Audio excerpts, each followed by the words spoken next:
আমি আপনাদের সামনে পবিত্র কোরআন শরীফে সূরাতুল লুকমান এর একটি আয়াতে কারিমা তেলাওয়াত করেছি। আল্লাহর রাসূলের অগণিত হাদিস থেকে বুখারী মুসলিমে বর্ণিত একটি হাদিস তেলাওয়াত করেছি। হাদিস এবং আয়াতকে সামনে রেখে কিছু কথা বলার চেষ্টা করব। আল্লাহ যেন আমাকে ইখলাসের নিয়তে, আপনারা যারা উপস্থিত আছেন সকলকে আমলের নিয়তে শ্রবণ করার তৌফিক দান করেন, এই জন্য বলি আমিন। আমার তেলাওয়াত কিন্তু আয়াত আল্লাহ রাব্বুল আলামিন গোটা মানব জাতিকে, মানুষদেরকে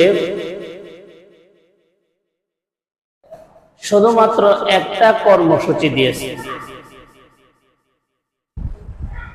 মূল ভিত্তি হিসাবে আরেকটা কর্মসূচি দিয়েছেন আমল হিসাবে। একটার নাম হলো বিশ্বাস, আরেকটার নাম হলো আমল। বিশ্বাস যদি মানুষের সঠিক না হয় সে জাহান্নামী,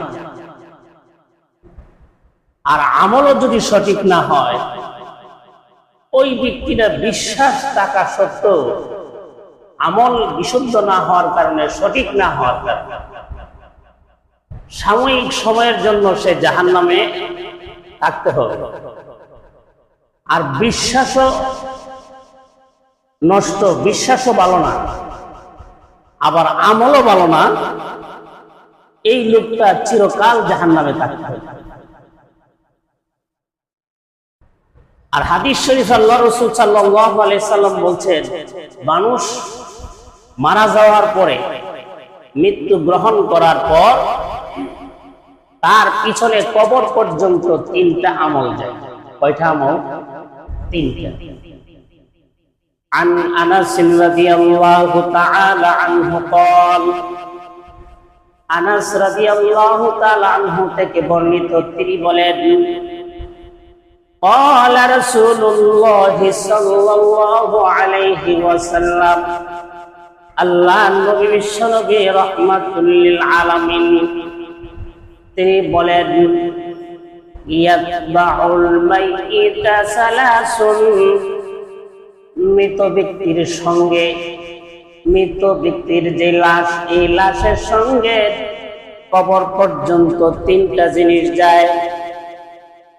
আহলুহু, এক নম্বর হলো আহলুহু, তার পরিবার, আত্মীয় স্বজন, রক্ত সম্পর্ক, আত্মীয়। 2 নম্বর হলো ওমালুহু, 2 নম্বর হলো মাল, তার সাথে কবর পর্যন্ত যায়। 3 নম্বর হলো ওয়ামালুহু, তার আমলটাও কবর পর্যন্ত যায়। ফায়ারজিউ ইসনানে, 2টা আমল কবর থেকে ফিরে আসে। একটা হলো আহলুহু, তার পরিবার, আত্মীয় স্বজন, রক্ত সম্পর্ক লোকেরা, উষ্টি গোষ্ঠী সকলেই ফিরে আসে। 2 নম্বর হলো মালুহু, তার মালও ফিরে আসে। ওয়ায়াবকা ওয়াহিদুন আমালুহু, 3 নম্বর আমল হইল, 3 নম্বরটা হলো তার সম্পদ, ওই আমলটা তার সঙ্গে কবরে রয়ে যায়। তাহলে একটা মানুষ মারা যাওয়ার পরে 3টা সম্পদ তার সঙ্গে যায়, এর মধ্যে 2টা সম্পদ ওই চলে আসে। আমরা লাশ কবরে রাখার পরে যখন বলি বিসমিল্লাহি ওয়া আলা মিল্লাতি রাসূলিল্লাহ, বলেন সবাই পড়েন এই দোয়াটা, বিসমিল্লাহি ওয়া আলা মিল্লাতি রাসূলিল্লাহ, মুহাম্মদ সাল্লাল্লাহু আলাইহি সাল্লামের ধর্মের উপর ভিত্তি করে আমরা লাশকে কবরে রাখলাম। এই কবরে রাখার অর্থ এই নয় যে কবরে রেখে আসছি, এর উদ্দেশ্য হলো আয় আল্লাহ এই লাশটাকে আপনার প্রিয় হাবিব মুহাম্মদুর রাসূলুল্লাহ সাল্লাল্লাহু আলাইহি সাল্লাম যেই ধর্ম নিয়ে এসেছিলেন সেই ধর্মের উপর ভিত্তি করে আপনার রহমতের কুলে, আপনার রাসূলের ধর্মের উপর ভিত্তি করে আপনার কুলে রেখে গেলাম।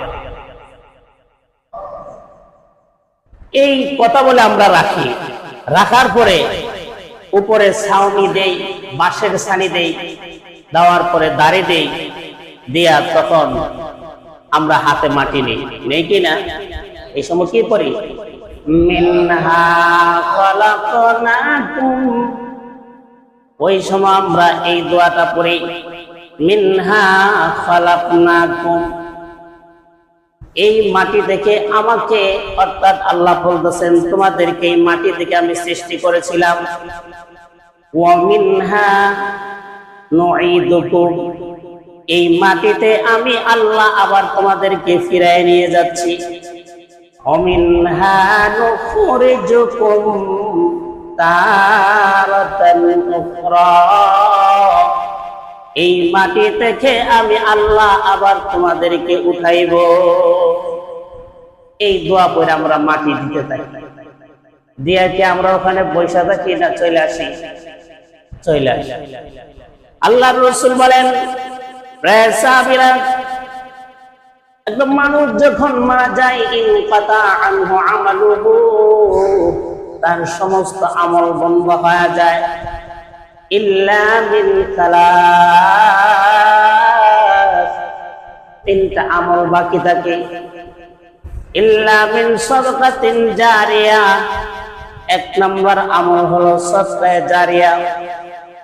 আল্লাহর জন্য মুজাহিদদেরকে আপনি সাহায্য করেছেন, আল্লাহকে রাজি খুশি করার জন্য মসজিদে দান খায়রাত, মাদ্রাসা দান খায়রাত করেছেন, আল্লাহকে রাজি খুশি করার জন্য গরিব মিসকিন এতিম অসহায় ঋণগ্রস্ত বিধবা প্রতিবন্ধী সমাজের সমস্ত দরিদ্র মানুষের পিছনে খরচ করলেন, সমাজের মানুষের সুবিধার জন্য আপনি রাস্তাঘাট করে দিলেন।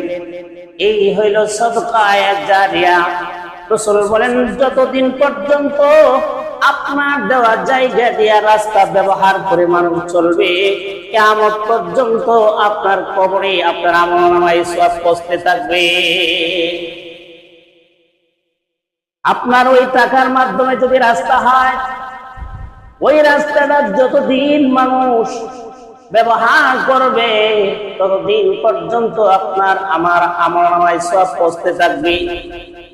দ্বিতীয় নম্বর হলো, আপনি মসজিদ করে গেলেন, মাদ্রাসা করে গেলেন, যতদিন পর্যন্ত এই মসজিদ মাদ্রাসা টিকে থাকবে ততদিন পর্যন্ত আপনি আমার কবরে পৌঁছতে থাকবে। তিন নম্বর হলো, আপনি যেই এতিম বিধবা মহিলা প্রতিবন্ধীকে সাহায্য সহযোগিতা দান করলেন, সৎকার করলেন, এই ব্যক্তিরা যতদিন জীবিত থাকবে, যত আল্লাহর নাম জপবে, তত সওয়াবের এক অংশ আপনি আমার কবরে পৌঁছতে থাকবে। এই জন্য মসজিদ, মাদ্রাসা, কবরস্থান, ঈদগাহের জায়গা দেওয়ার জন্য, এই সমস্ত প্রতিষ্ঠানে মানুষ খরচ করার জন্য আগ্রহ নিয়ে থাকে, কোন সময় আমি আমার মালটাকে সঠিক জায়গায় খরচ করতে পারি। এরপরে আল্লাহ রাসূল বলেন, আও ইলমিন ইয়ানতাফাউ বিহি, ও ভাই, আপনার সন্তান যদি আলেম হয়, ওই সন্তানটা যতজনকে আলেম বানাবে, আপনার মেয়েটা যদি আলেমা হয়, যতজনকে আলেমা বানাবে, আপনার সন্তান যদি নামাজি হয়, সে যতজন লোককে নামাজি বানাবে, আপনার সন্তান যদি কোরআনের হাফেজ হয়, যতজনকে কোরআনের হাফেজ বানাবে, আপনার সন্তানটা যদি দিনের দাঈ হয়, নসিহত করনেওয়ালা হয়, মিম্বরে বসে বসে মানুষদেরকে সঠিক কথাগুলো দেয়, প্রচার করে, তাবলীগ করে, ওই সন্তান যত এলেম মানুষের কাছে প্রচার করলো, এই মানুষগুলো শোনার পরে যেই কিয়ামত পর্যন্ত যদি আমলের ধারাবাহিকতা চালু থাকে, আপনি আমার আমল নামায় কিয়ামত পর্যন্ত সওয়াব পৌঁছতে থাকবে। সুবহানাল্লাহ কইতেন না? আপনি চিন্তা করে দেখেন, আপনার ছেলে আলেম হয়েছে কিনা, আপনার একজন নাতি হাফেজ হয়েছে কিনা, আপনার একজন সন্তান মেয়ে হোক ছেলে হোক কোরআনের আলেম হাফেজা হয়েছে কিনা, আপনি চিন্তা করে দেখেন। যদি থাকে, আপনার কবর মরণের পরেও কিয়ামত পর্যন্ত এই সওয়াব পৌঁছতে থাকে।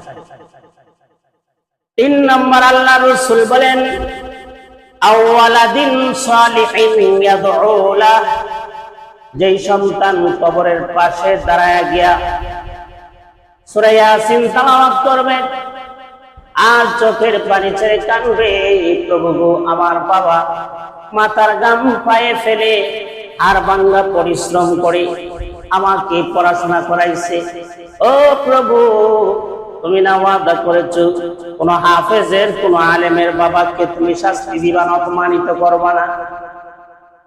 এই নেককার সন্তান যখন কবরের পাশে দাঁড়ায়া, আলেম হোক গায়রে আলেম হোক, এতে কোনো ভেদাভেদ নাই, যদি নিয়মিত 5 ওয়াক্ত নামাজি সন্তান হয়, আর এই সন্তানরা কবরের পাশে দাঁড়ায়া বাবার জন্য মায়ের জন্য দোয়া করে, আল্লাহর নবী বলেন ওই কবরের আযাব সঙ্গে সঙ্গে মহান আল্লাহ বন্ধ করে দিবেন।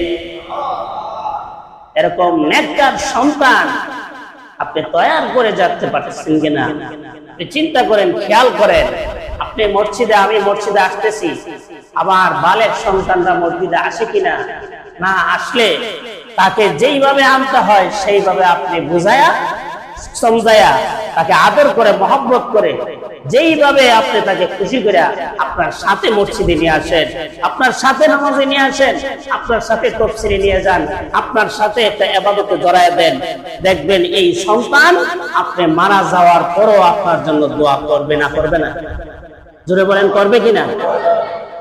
যেই বাবা লক্ষ টাকার সম্পদ দিয়া গেল, বাড়ি দিয়া গেল, গাড়ি দিয়া গেল, সুন্দর নারী দেখে বিবি বিবাহ করায় দিয়া গেল, এই ভোগ বিলাসিতার ভিতরে সন্তান আছে, দুনিয়ার সব আরাম আয়েশের ব্যবস্থা আপনি করে দিয়ে গেলেন, এই সন্তান যদি আপনার জন্য মসজিদে না আসে, এই সন্তান কোনোদিন আপনার জন্য দোয়া করবে না।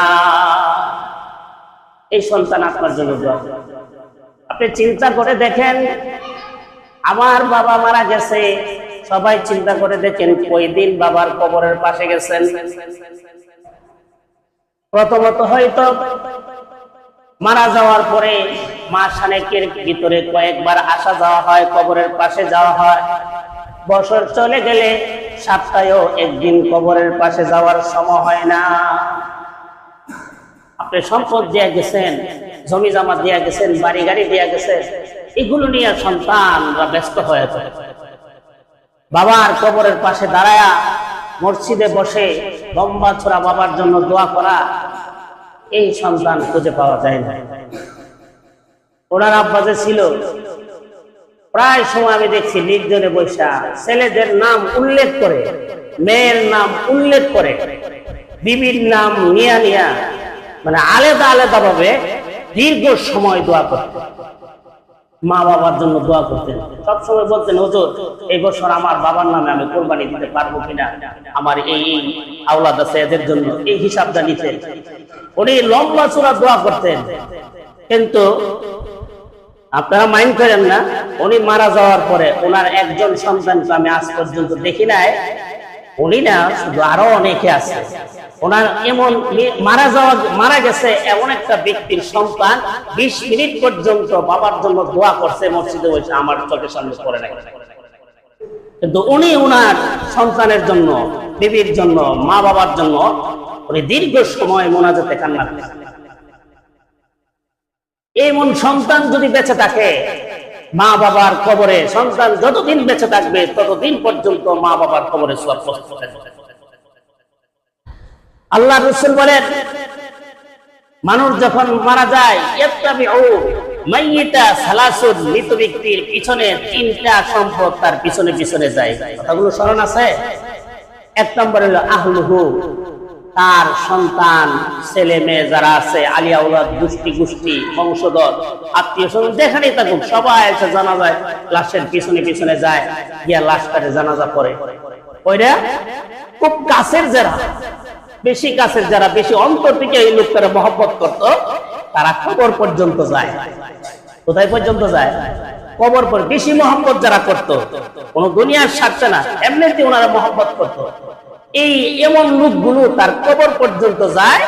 কবর পর্যন্ত গিয়া তার কাফন দাফন সবকিছু কইরা এরপরে উঠে আসে। আল্লাহ রাসূল বলেন আহলুহু, এই আত্মীয় স্বজন গুলো সর্বোচ্চ কবর পর্যন্ত যাবে, যাওয়ার পরে এরপরে ও মালহু, তার মালও যাবে। যে টাকা পয়সা জুড়াইছিল, সম্পদ জুড়াইছিল, যেটা কাফনের কাপড় কিনলো, এই যে ছাটায় বা দাড়ি, তারপরে বাস, এই মালটা এই কবর পর্যন্ত রইল। এরপরে কিছুদিন যাওয়ার পরে এই দাড়ি তাকে না নষ্ট হয়ে যায়? জোরে বলেন। বাস যে দেওয়া হয়েছিল, বাসগুলো তাকে না নষ্ট হয়ে যায়? যে কাপড়ের কাপড়টা দেওয়া হয়েছিল, এটাকে তাকে না নষ্ট হয়ে যায়? তাহলে এই মালটাও কবর পর্যন্ত, এরপরে কি শেষ। এরপরে আল্লাহ রাসূল বলেন ইয়ারজিউ আহলুহু ওয়া মালুহু, তার মালও ফিরে আসে, তার আলী আওলাদ সন্তান আত্মীয় স্বজনও ফিরে আসে। ওয়া ইয়াবকা আমালুহু, 3 নাম্বার হলো আমল। এই আমলটা তার দেহ নষ্ট হয়ে গেল, তার রূহের সাথে সম্পৃক্ত হয়ে একদম জান্নাত পর্যন্ত পৌঁছানোর আগ পর্যন্ত তার আমলটা তার সাথে থাকে।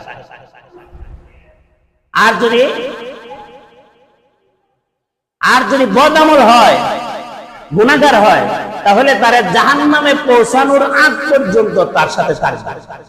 জাহান্নামে পৌঁছে দেওয়ার পরে বদ আমলে আপনি আমার কাছ থেকে চলে আসবেন। এখন আমাদের চিন্তা করা উচিত, কেউই তো আমরা থাকবো না, দুনিয়াতে থাকবো? বলেন, জোরে বলেন, কেউ থাকবো? আমরা কেউই থাকবো না ভাই। এই যে শামসুল হক ভাই চলে গেছে, ওনার আব্বা চলে গেছে, রমজান মিয়া চলে গেছে, এরপরে বজলু মিয়া চলে গেছে। এই যে লোকগুলো আমি আসার পরে চলে গেল, আমরা কি আজ পর্যন্ত যে ওনাদের জন্য যতই মহব্বত ছিল, আমরা আলাদা করে ওনাদের জন্য এক্সট্রা করে দোয়া করতে পারছি? অথচ ওনাদের অবদান আছে কিনা আমাদের উপরে? আছে। তাহলে আমি যে চলে যাচ্ছি, আমি কি আমল করে যাচ্ছি? আমার জন্য মানুষেরা দোয়া করবে নাকি এই কথা বলবে, যাক এই লোকটা মারা গেছে, আলহামদুলিল্লাহ একটা সমাজ ঠান্ডা হয়েছে? এমন হয় না? এমন লোক মারা গেলে হয় কিনা? তাহলে আল্লাহ পাক কি বলছেন? ইন্নাল্লাযীনা আমানু, আল্লাযীনা আমানু ওয়া আমিলুস সালিহাত, যারা ঈমান আনলো, নেক আমল করলো, লাহুম জান্নাতুন নাঈম, তাদের জন্য হবে নিয়ামতে ভরপুর এমন জান্নাতের মালিক। এইজন্য ডাইনে বামে সামনে পিছনে যা কিছু দেখেন, শুধু দেহের আরামের জন্য, এগুলো যাই বুক করেন দেহের আরামের জন্য। ভাই আপনি আজকে চোখ বুঝা বা একটা ব্যথার ট্যাবলেট খায়া 3 দিন পরে থেকে দেখেন আপনার বিবি আপনার কয়দিন প্রস্রাব পায়খানা পরিষ্কার করে, আপনার সন্তানগুলো কয়দিন আপনার রুমে আপনার সাথে থাকে। একটু চিন্তা করেন, এই সম্পদ জুড়াইতেছেন কার জন্য? নিজের জন্য কিছু কইরা যান, নিজে কিছু আমল কইরা যান। আল্লাহর রাসূল বলেন মানুষের কাছ থেকে সবকিছু চিনায় নেওয়া যায়, তার আমল আর এলেম চিনায় নেওয়া যায়। আপনারা যতই জোরাজুরি করেন, আমার ভিতরে যে এলেম আছে আপনারা নিতে পারবেন? কেউ নিতে পারবেন না। আমার যোগ্যতাটা আপনারা নিতে পারবেন? নিতে পারবেন না। আমার যে আমল আছে বা আপনার যে আমল আছে, এই আমলটা আমি যতই কৌশল খাটাই, যতই চেষ্টা করি, এটা নেওয়া সম্ভব। এই জন্য আমলটা আর এলেমটা মানুষের সাথে এমন ভাবে সম্পৃক্ত, এই আমল এবং এলেম থেকে মানুষকে আল্লাহ তাআলা বিচ্ছিন্ন করার কোনো সুযোগ রাখে নাই। এই জন্য আমল জরুরি কিনা? সবাই আমল করার দরকার কিনা? তাহলে 5 ওয়াক্ত নামাজ আমলের ভিতরে নিয়ে আমরা কয়জন পড়ি 5 ওয়াক্ত নামাজ? ভাই এত বড় এই দুনিয়া, এত নিয়ামত আল্লাহ দিতেছে, কত ঘুম ঘুমাইতেছি, 1 সপ্তাহ যদি আল্লাহ ঘুম বন্ধ করে দেয়, আপনার সব শান্তি শেষ। আল্লাহ নিয়ামত দিচ্ছে, ঘুমাইতেছেন, খাইতেছেন, চলতেছেন, ফিরতেছেন, মন মতো চলতেছেন। পাঁচ ওয়াক্ত নামাজটা যদি আল্লাহর ঘরে এসে সেজদা না দিতে পারেন, আপনি আমার মতন হতভাগা আর কেউ নাই। আল্লাহ তাআলা আমাদের সকলকে পাঁচ ওয়াক্ত নামাজ মসজিদে এসে আদায় করার তৌফিক দান করুন। ওয়া মা আলাইনা ইল্লাল বালাগ।